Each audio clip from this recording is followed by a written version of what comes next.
Welcome to Always Coachable conversations with athletes, leaders, coaches, and high performance about mindset, resilience, growth, and the lessons that shape us over time. I'm Sandy Cohen, and today's guest is Madie Leidt. Let me tell you a little bit about Maddie. Maddie is a professional hockey player, an entrepreneur, and the co founder of ProPath, a mentorship platform connecting young hockey players with current professional athletes to help them navigate both hockey and life. She was also a total point machine at Middlebury College. And Maddie, here is why I wanted to have you on the show. I love seeing people who choose to give back, people who use their experiences to make someone else's journey a little bit easier. That's exactly what stood out to me about you and ProPath. You're not just building another hockey company. It seems like you're building a community that's centered around mentorship, relationships, and helping young athletes find their own path. Everything that I have seen from the outside seems very, very authentic, purpose driven, and focused on making a real difference. So, officially, Maddie, welcome to the show. Thank you. I'm gonna have to steal that intro for ProPath. That was spot on. Yeah. How is it kind of weird hearing that stuff said about you? Is that how you view yourself? Yeah, honestly, I'm super excited to hear that that's what you've taken away from it because that's exactly what myself and my two co-founders have kind of built our vision around. So it's really great to hear that that's what's coming through. Awesome. Sometimes people get weirded out. I give the intro and they're like hiding in the corner. They're not even on the screen anymore. Um, but take me back, kind of before ProPath. Where did you grow up? How did you get into hockey? And let's start there. Yeah, my dad was a hockey player. He was a goalie, actually. He played at Boston University. So he threw me on the ice at a young age. I was on skates at 3 years old, playing by five. Started my hockey career really with the Connecticut Polar Bears. Played for them, played for the Mid Fairfield Stars growing up. And then I actually went to prep school. I went to the Taft School in Watertown, Connecticut, and did 4 years there. Took a postgraduate year at Loomis Chaffee. So really did the whole prep scene for hockey, which I loved. It was really great for me. Yep. And then went on to play, like you said, at Middlebury College, and just absolutely loved my experience there. So I was a New England hockey player through and through, and Yeah. just really had a lot of people give a lot to me in that time. What was the drive behind wanting to go? I'm a prep school kid also, but what was the drive for you to want to go to a prep school? Was it something your family was pushing you there? Was it your decision? I think it was a mix of both. I'll take that back. I think it was me driven. Yep. I was in private school already, so it was kind of a natural next progression. And there was some public school hockey, but it was all co-ops and kind of not super organized when I was growing up. So I had college hockey in my sights, and I wanted to play at the highest level that I could, and obviously have a great education on this as well. And that's how I ended up at Taft. That's super impressive for someone who at that time for you, right? Probably eighth grade to make that decision to want to go away. I mean, where do you think that drive came from? I mean, it sounds like athletes being in the family, but was that kind of the home life, just very, very driven? Yeah, I'll give credit to both my parents, especially my You mother. better. You Yeah, better. Yeah. they're they're incredible people, and my mom and I have a really great relationship, and she has been a leader. Was a college athlete. She was a soccer player and has been a corporate leader for a long, long time. So I watched There we both of go. my parents be great leaders in the places they were at, and that kind of gave me the same sort of drive to get myself to prep school along with their help, obviously.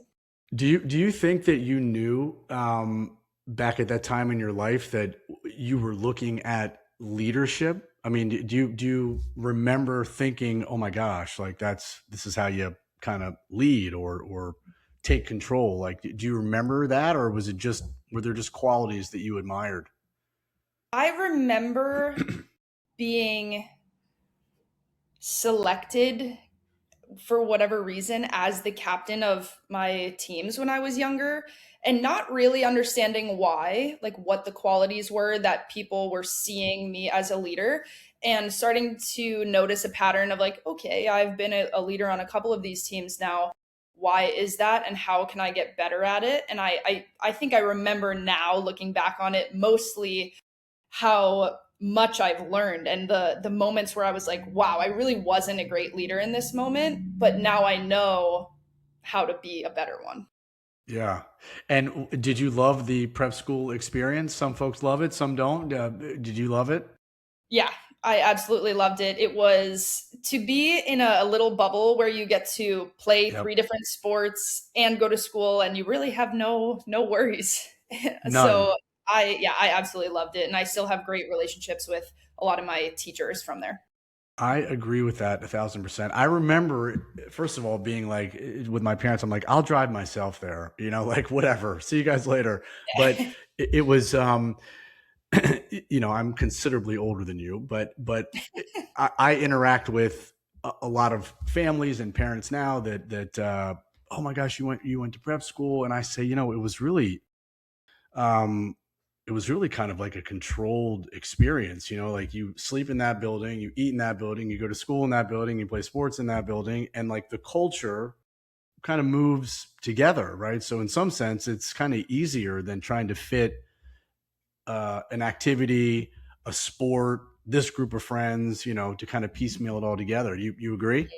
Yeah, absolutely. And especially now living in Sweden and watching how they do things, it's really common that you become a hockey player when you are 12, and that's what you do. It's really hard to do multiple sports, not to mention three Yep. sports. So Yep. I loved my prep school experience for that reason. Yep. And when did kind of Middlebury pop into the picture in that NESCAC world? You certainly were up in that part of the world, but when did that kind of come into view? Yeah, I my recruiting process, as I'm sure you've heard me talk a lot about on social media, was Yep. not a straight line.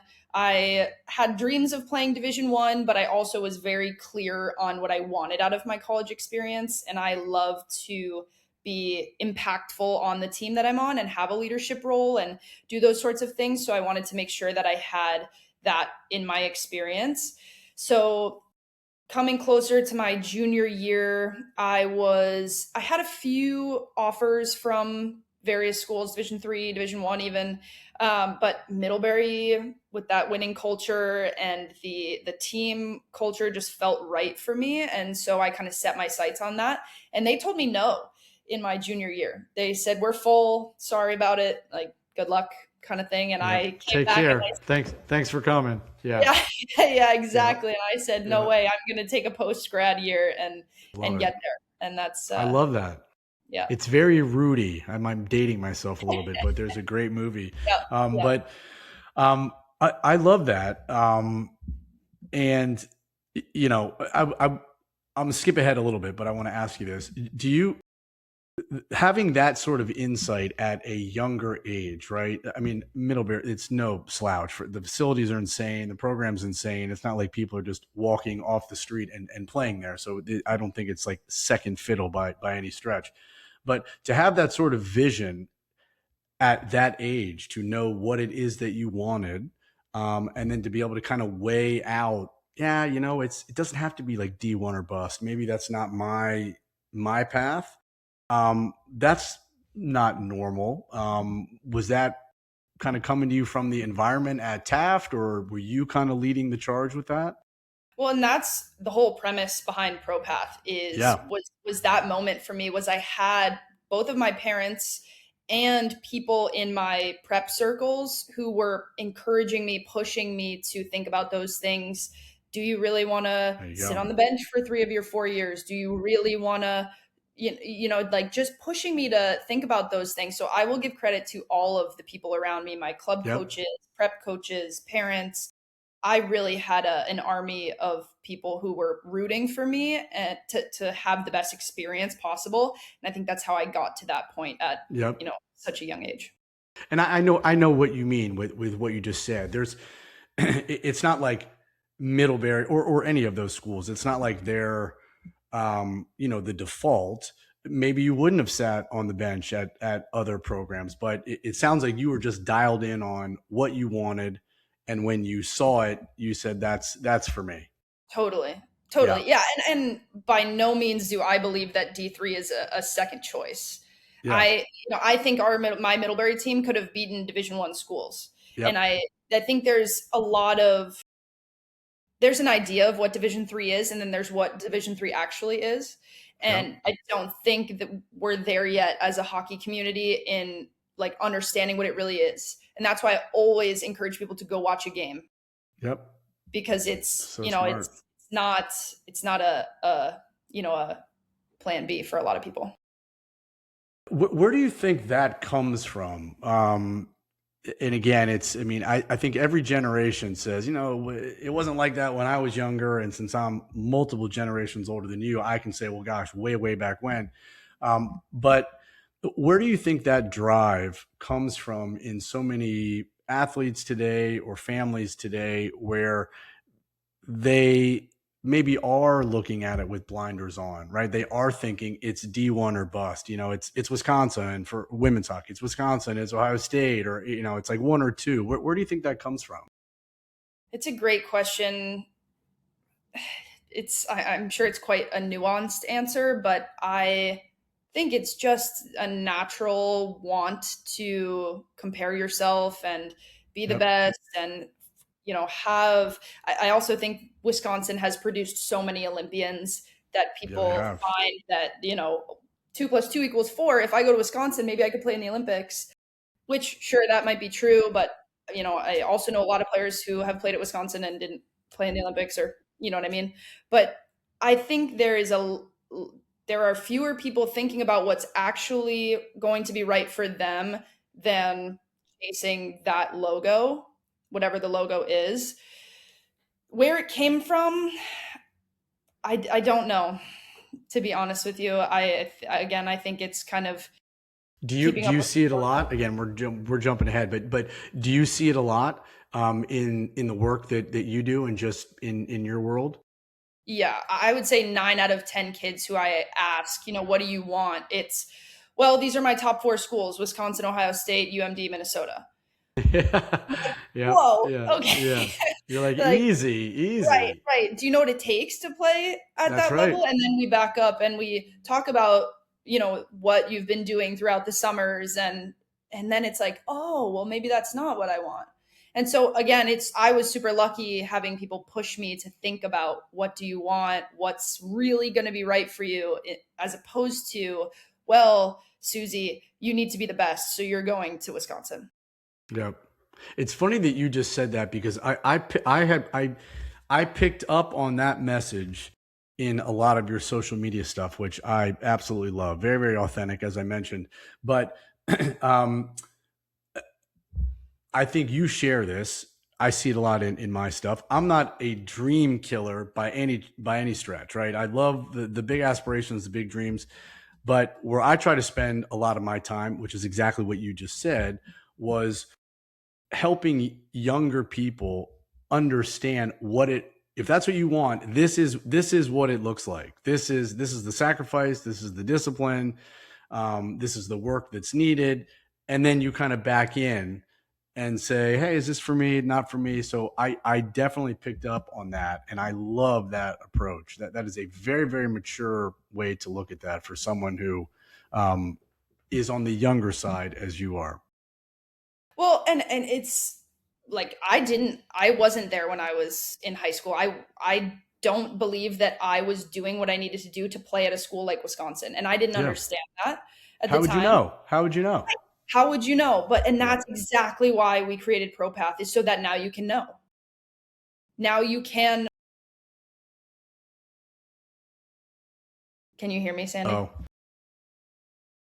did we glitch out there? Technical difficulties. We're in the middle of such an amazing answer also. There you are. You there?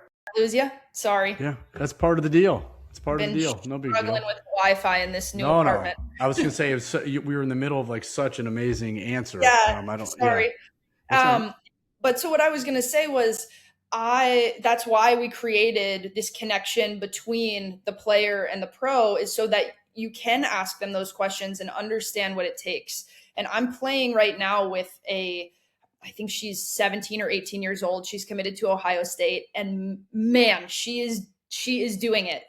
Like, she is doing it. Like, I look at her, I'm 27 years old, and I'm looking at this 17-year-old like, wow, maybe I need to, squat more like she's squatting, or you know what I mean? Like, there's Yep. just some people have the resources to help them get there faster than others, and those end up at Wisconsin, some end up at Middlebury, but we are playing on the same professional team. Yep. So it just might take a little bit longer for your path to be what you want it to be, as long as you're willing to stay disciplined long enough to get there. So what started first? You playing professional hockey or starting ProPath? Me playing professional hockey. So this is like I love asking people this question. Do you remember the day when you signed, and at some point, a moment to yourself, and you were like, I'm a professional athlete? Yes. Don't lie, Maddie. Yes. Yeah. Yes, but I did myself a disservice because I looked at this as, okay, I'm going to go travel overseas for a year and play and have fun and enjoy my time.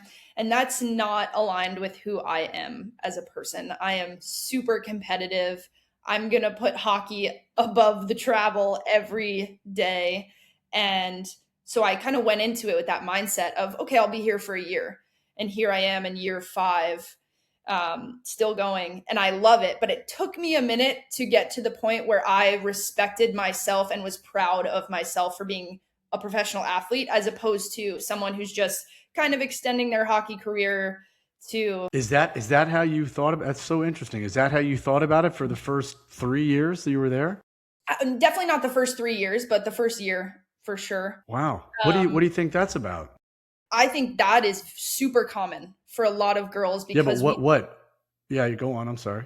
just because we didn't have a professional league in the US that was sustainable.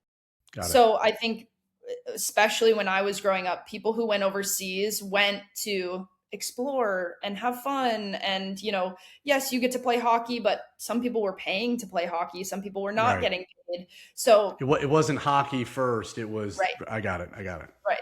So that's where that came from. But very quickly I was like, I am here to play hockey, and I'm There you go. proud to be, playing at a high level.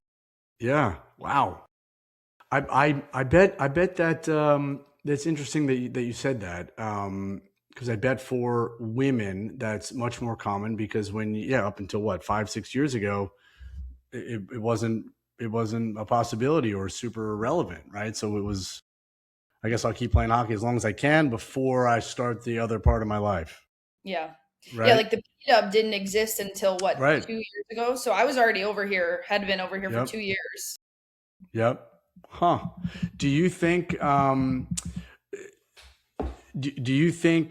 had you known that the PWHL was up and running, let's say, but when you were in college, do you think your tenacity would have been different? Do you think your drive would have been different? Do you think you would have ended up in the same place you are? I believe my mindset would have been different. I believe that I would have probably known that I was going to play longer and that I was working towards that. Yeah. Whether it was the P-Dub or the SDHL, whatever it was. However, I think that everything happened for a reason, because Sure. I absolutely loved my time in Hungary, and I would absolutely not be where I am without it. So do I think I would have ended up in a different place? Maybe, but probably a similar level to where I started, and then make the jump. I actually think it probably would have looked pretty similar. How much different is the woman now, as you sit here at 27 years old, versus I would say, younger woman that signed on to play professional hockey 5+ years ago? How much different is that individual? Very, very, very different. My mom told me this the other day. She was like, "You are a completely different human being than you That were means it's true. If when mom you said left." that means it's true, right? Yes, yeah. She knows me better than anybody, and I agree with her. I have learned so much, and I actually think it's come from one just learning how to be myself in different cultures with different people, and on different teams. And then on top of that, having the hockey experience, but then also not having a school piece to Yeah. fill the other part of my day. So then it kind of became, okay, am I going to take classes? Am I going to start a business? What am I going to do? And that's been super fun for me. I've been able to do both of those things, learn a little bit, and then now do what I've actually always wanted to do, was start a business. Yep. So you're playing overseas, and then where did this idea of this business, when did it start? It sounds like the partners that you have that you started the business with, did you meet them over there? Are they college friends? How did it come to be? One of them I met over here, and one of them I did my postgraduate year of high school with, actually. And so I had been chatting with both of them simultaneously. Not they didn't know each other, and I'm talking to one of them about mentorship. I'm talking to the other one about working with kids on video review, and I'm like, what are we doing? We all need to come together and make this thing. And so we did, and we took our skill sets and we were able to kind of stand up this mentorship program, which is constantly evolving. And we are taking in, as much information as we can from our families to try to help them to the best of our abilities. And, women's hockey is changing so quickly. And so we're trying to make sure that we're giving the best product that we can. Where, how did you know how to start a business, right? There's a difference between being passionate about something, maybe even some would say a hobby. Like it's very different to be in that place versus to actually turn it into something that generates revenue. How did you know how to do that? Well, I would say aside from classes, a couple classes that I took in college, I would say that I didn't know. I just started talking, and that is the hardest thing to do, is to put yourself out there on the internet. It is super difficult. But I just was like, you know what? I got to get over this and just do it. And I did it. And to credit my mother again, she did run a string of coffee shops when I was growing up. And so I watched her be a business owner for, I think it was 10 or 12 years. And so I think that influenced me a lot. I go to her for advice all the time. So she's helped me with things that I have absolutely no idea how to do, like payroll. Like, no one Yep. knows how to do payroll. You got to learn how to do that kind of Yeah. stuff, but it's been a huge learning curve. So I've had a lot of people help me, but my best advice for anybody who wants to start a business is just start. I love that. Were you nervous? I mean, were you nervous? Like, did you have a case of the what if it doesn't work out sort of stuff? And did you guys come to that crossroad where you're like, look, we're either jumping in or we're either, you know, it's time to go or bag it. Yeah, I think we come to that crossroad individually all the time, and then we come together and we're like, okay, we're good. We're gonna keep taking the next step. And I think that's the best part about having the three of us do this, is Yep. that it's so easy to convince yourself that it's not going to work, or what if it doesn't work, or what if I get made fun of, or what if. But then you've got somebody who's thinking differently about it on that day. And then the next day, maybe they're thinking negatively about it, but you reel them back in. And so that's the best part of having that kind of team, is being able to push each other to just keep going for the next step. When you encounter those things in your life, fear or uncertainty, um, you kind of just said it, you can lean on the people around you, but how do you personally navigate those situations? Some no fault of theirs. Some say, you know what, this isn't for me. The unknown is too much. Fear is too much. I'm not going to jump. Okay. Others, I think, say, fear doesn't mean stop, right? I'm not going to make a bad decision, but I'm getting into the growth zone. So how do you navigate that? I think it's a great thing. At least I try to look at it as a great thing when I'm feeling uncomfortable. And it's not always an easy mindset to get to. Sometimes it feels terrible to feel like maybe you don't love the video you posted, or you're not sure something's going to work. But if you're able to, or if I'm able to get to that place of this is the right feeling, is maybe I'm pushing the needle by doing this, I think that's where it starts to be great, is because you can kind of control the voice in your head that is fear, and you can turn it into that, nope, this isn't fear, this is growth, this is me just trying to push something a little bit farther. It's a rare skill, my friend, that you have just described, that is being comfortable, being uncomfortable. That's, I think, where the magic happens. It's we feel vulnerable. But what you just said, if you kind of mix it all together, is, there's trust. We have to have trust in ourselves. I don't know what's going to happen tomorrow, but I know, with the belief in myself, this would be the general person talking, that I've done things like this before. My life is such that it's been one of achievement. I've never had a situation that's just totally thrown me for a loop, right? There've been good times, bad times, but nothing's going to shut me down. And therefore you trust yourself, right? So it sounds like that's what you said. And that is a very, very mature approach. Thank you. Yeah. Yeah, I think super impressive. Yeah. So you guys put this together, and then how did you start getting clients? Like, what was you don't have to disclose anything you don't want to, but how did you guys start saying, okay, great, now we say we're ProPath, but let's start doing it? Yeah, so the three of us built out a 12-week program that hit on not just recruiting, not just development, not just mindset, but kind of tried to bring together the whole package that we could, on FaceTime. We work with all of our clients virtually. And so we built what we thought was kind of the pro package, and we just started talking. I of the three of us am most comfortable in talking to the camera, so I started kind of becoming the face of it. That's what your partner said. I talked to them yesterday. They're like, she never stops talking. I'm kidding. Yeah. I'm kidding. No, I mean, you're not wrong. Yeah, it's a good quality.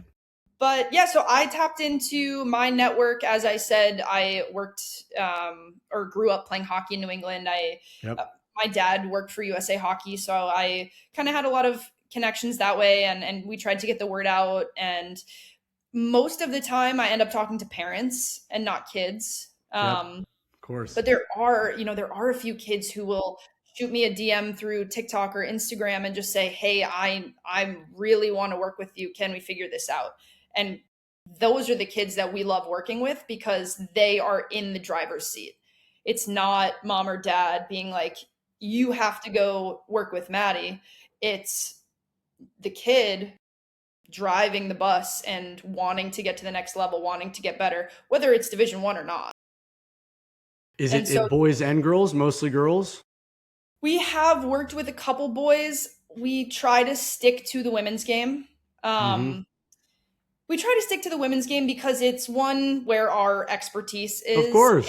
And two, there are a million resources for boys, and we want to help as many girls as possible. And we would still take boys if they were, really gung-ho about working with us. But for the most part, we are really trying to grow the women's game. It's part of our mission. And so we mostly work with women.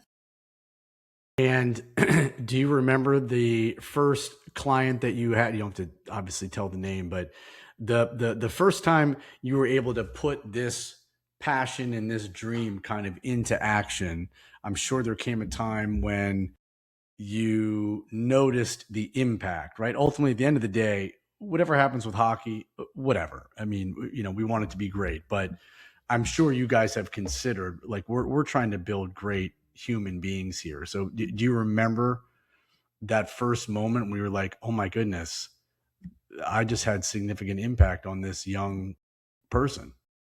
Yeah, mostly it's the moments where their parents will send me a text or an email or even call me and say, "Hey, I've noticed a huge change in so and so, and I'm really excited about it. Thank you so much." Or Do you something save along. those? Do you save those texts?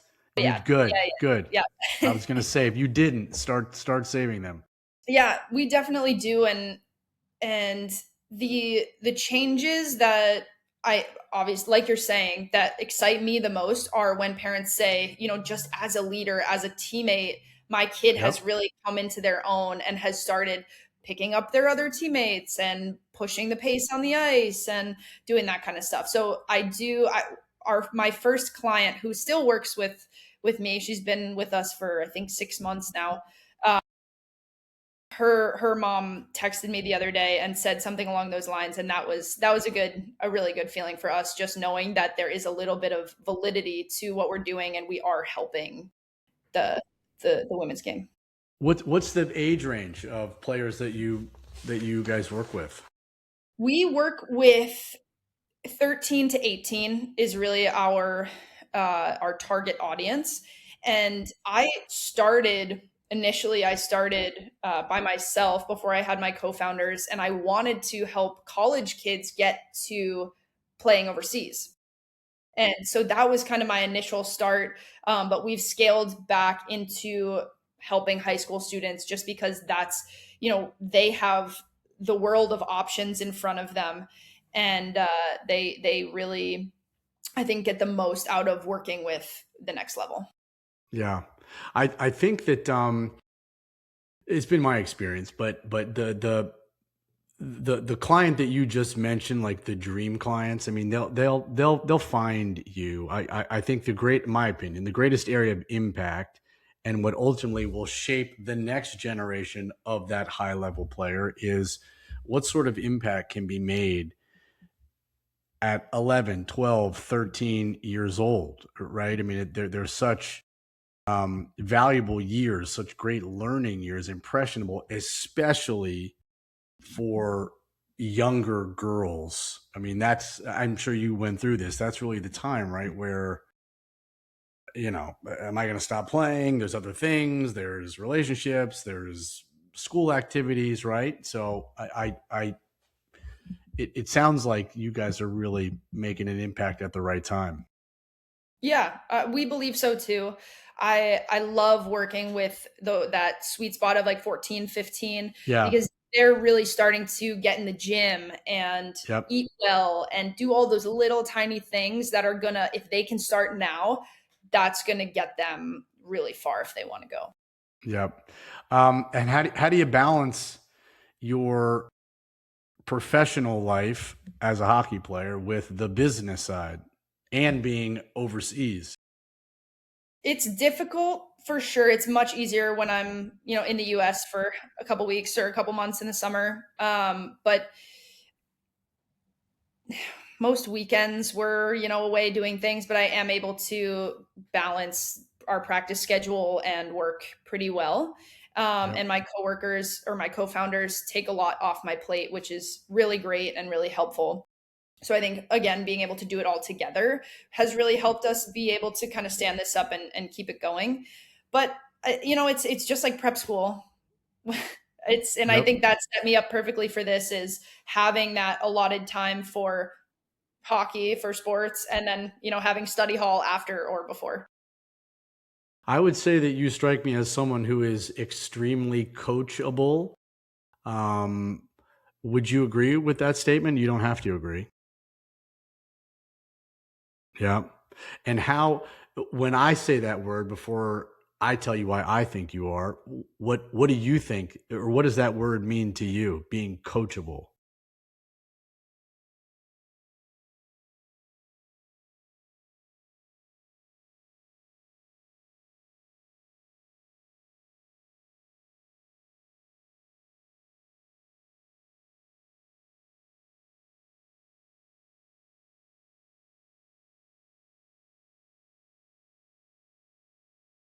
Yep. Yep. Everybody that I've talked to on this podcast journey, they haven't all been athletes or coaches, but I would put everybody into the high performer bucket. And what's been really cool is to see shared DNA, right? Everybody says the listening, everybody says the hunting for feedback, um, and everybody comes back to, in one form or another, some sort of prioritizing, discipline, and being able to, I'm not going to say cut out the noise, but be very goal specific, very target specific. They're able to stay on task. Um, do you think you fit into those categories?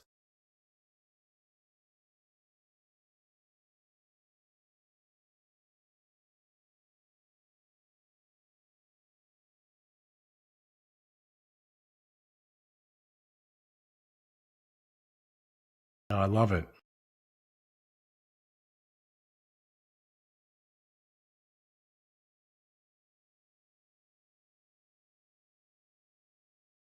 Love it.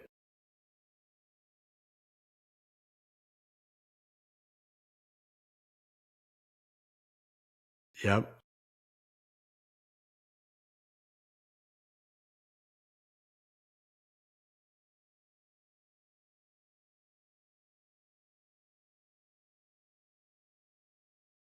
In my world, I say mindset, right? We changed a while ago. There's nothing wrong with it, but mental performance. I shied away from saying that because I think the suggestion or the stigma or the insinuation is there's something wrong with you, therefore you need to be fixed, right? And I know when I was playing, like no one wanted to go talk to the mental person, right? So we kind of flip it and we say mindset. You've said it a couple times, and in our world, there's basically big seven elements of it. There's your belief, your attitude, your grit, your focus, your emotional control, discipline, self awareness. And like you said, focus is a number one. It is a number one. I did not know this certainly during my playing days. I thought focus really kind of meant being able to block things out, and I think over time I learned, and then certainly, on the education piece, that it really is about locking in.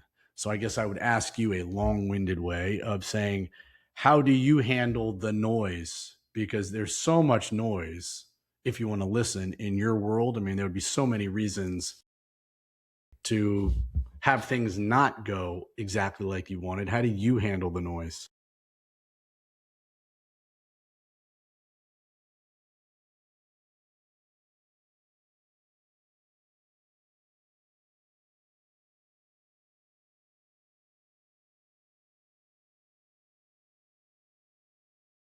Yep.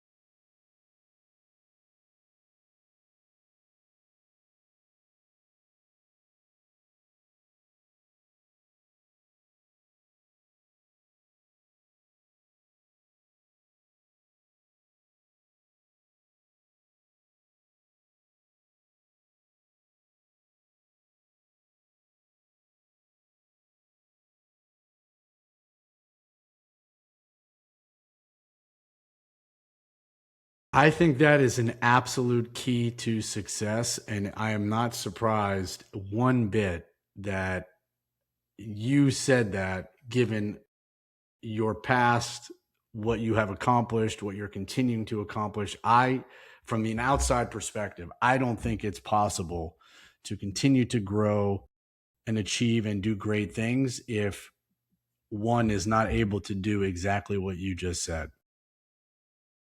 So You guys, it sounds like you guys are in a good spot. That's really, really exciting to hear.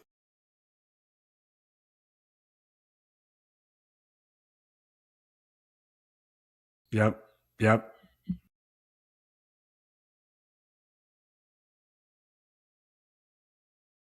Yep.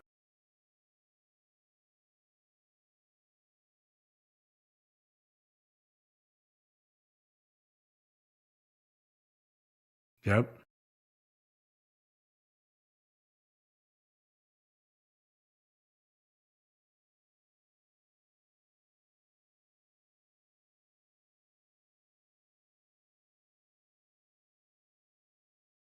Just have two more for you, and you've been so amazing. Thank you. What do you think, or what do you say to people um, who find themselves comparing themselves out to others so much, right? In high stakes things, athletics, or whatever it is, starting a business.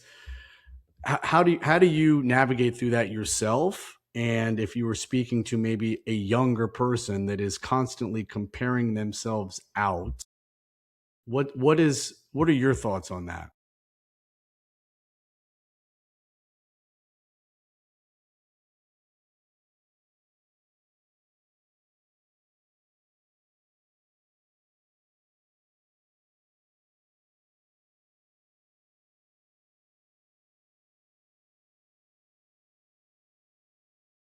Hmm.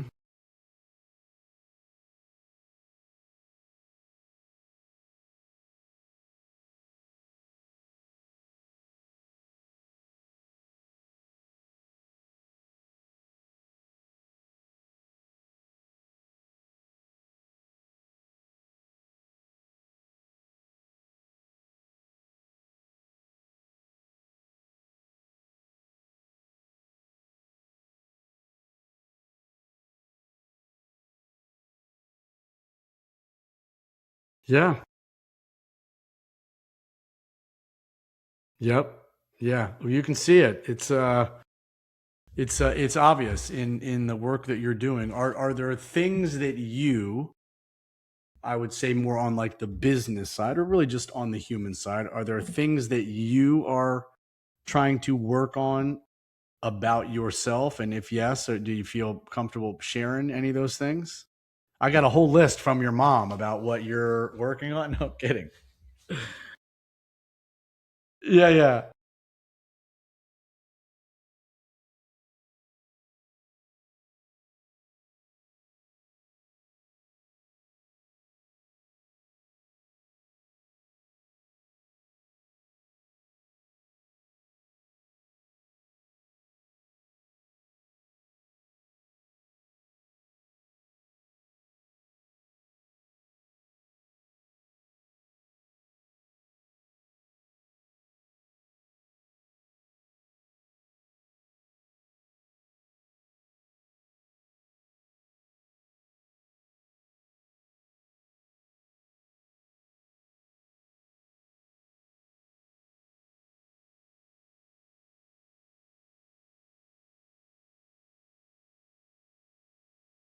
Yep.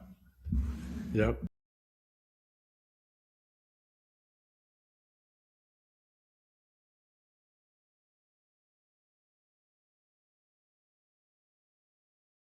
It's a really, really good answer. Really. Super impressive.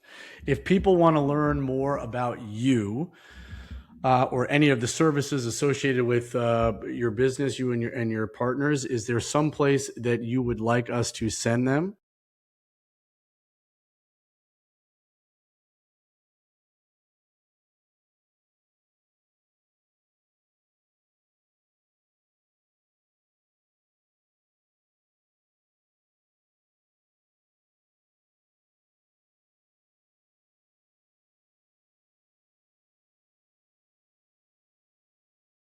It's been an absolute pleasure. Honestly, I'm a big fan.